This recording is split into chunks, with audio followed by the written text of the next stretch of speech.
Let's continue bringing you the sentiments of the people we're spotting in and around day 2 of the National Convention here at UNISA's main campus. SABC News reporter Natasha Phiri has been keeping up with the very latest as she captures some of those sentiments. And Natasha, if you're able to hear us, I know you've been moving in and around this particular campus.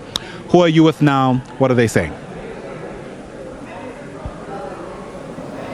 Well, thank you so much, and I'm joined by two very interesting guests that will also capture what actually happened inside plenary. We saw Mazibuko Jaha, who's the executive director of the Zabalaza Pathways Institute, giving a presentation, and we're also joined by Kenny Pachane, who's from the Assembly of the Unemployed. Let me just start off with Kenny Pachane, because you would understand, Ayanda, as much as we're here at the National Convention, it's the 13-year anniversary of the Marikana massacre, and of course you've got this grouping that are wearing green drapes in memory of those 34 miners that were killed, particularly Bush, remember, who was wearing this. And Tate Kenny, thank you so much for joining us on SABC News.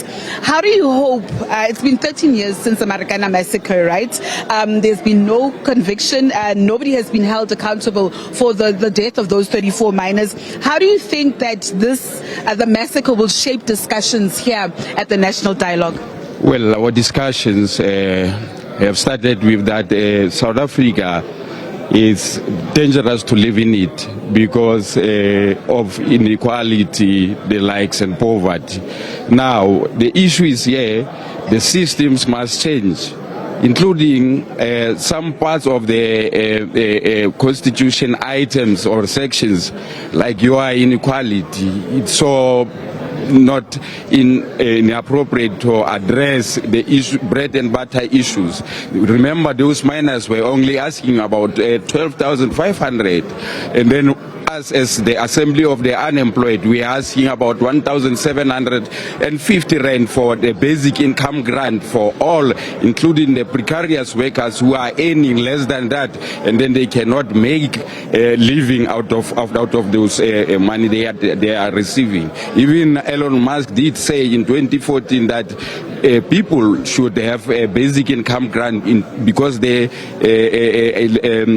AI that they are inventing will make robots make our jobs. So, Ntateken, just for clarity, as the Assembly of the Unemployed, the propositions that you made here are those of economic justice, but you've proposed that the SRD grant must be up to 1.7. Is that what you're saying? Yes, that's what we are saying. Although, in these platforms, you will say this, but the recording will be different. But that's our approach, and that's what we proposed. Thank you so much for your time. Let me just also take this conversation to Mazibuko Jaha. Of course, he was actually giving presentations inside, and there's a number of themes that actually caught my attention, but something that wasn't amongst these 7 themes that were discussed was the issue of child participation. As you know, that South Africa is a youthful country, and of course children are the future of the country. But Mazibuko, thank you so much for joining us on SABC News. Child participation, a very pertinent issue. One of the speakers had said that children should be included in this process because essentially they are the future of this country. Indeed, children are the future. I'm happy that the plenary of the convention has agreed to that proposal. Even in the new steering committee, there will be a representative of children, and they will be targeting of schools, about 20,000 schools, that the process will include in the dialogue process from now to November. There's also the issue of, there was a young lady yesterday, Sandra, I just can't get, her surname, but she raised the fact that, when talking about children participation, the issue of the curriculum that they have in current schools for them is not benefiting them. They also want decolonialized education in schools. Was this issue also raised perhaps in plenary? The issues were raised yesterday in the group discussions, and it was reported in plenary. Now, the issue of decolonization, the issue of the curriculum will be taken into the discussion with children, into the discussion with other players in the education sector as part of the process. We will frame those issues that were raised into discussion questions, into briefing papers and information sheets so that people have a reference point when they discuss those issues.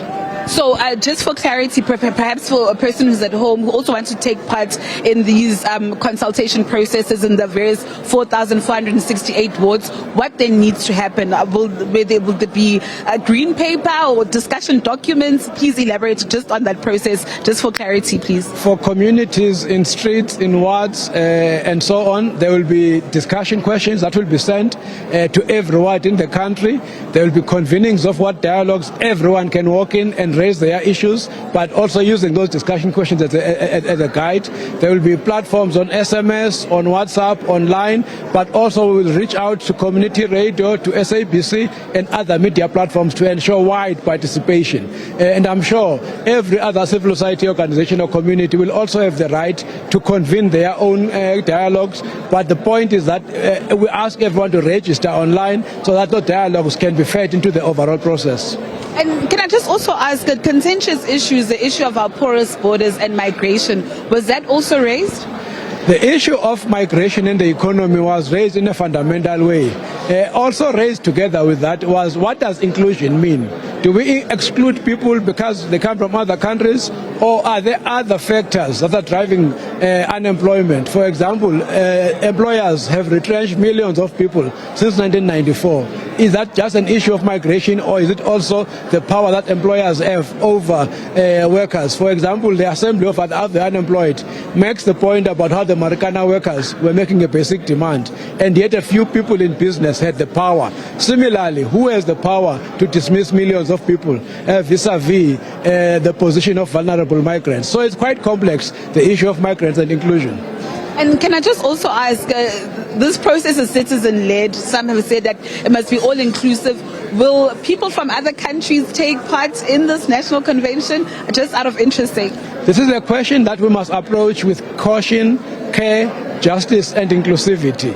Yes, we are angry at people who we see as coming from other countries, but what does our Christian belief, what does our religions, what do our cultural values say, what does Ubuntu say about this? This is something that at times anger blocks off. So also the values of our constitution are against discrimination. So we have to temper our anger, our frustrations at migrants with all of those values. So in my own personal view, migrants who are living in South Africa are part of the problem, they are also part of the solution. So how do we solve something without including those who are affected by the problem, all of them? We've covered those two themes. What are other themes that also were touched on? The question of land, the question of poverty and inequality, the question of gender-based violence, the question of how do we integrate people with disabilities into the economy, how do we recognize Khoi and San communities so that they feel included, so their voice can be heard. Also the position of women, whether in the family, whether in the household, or even in the economy as a whole. There's more that has been raised, but basically the canvas is wide open for South Africans to discuss every aspect of our society.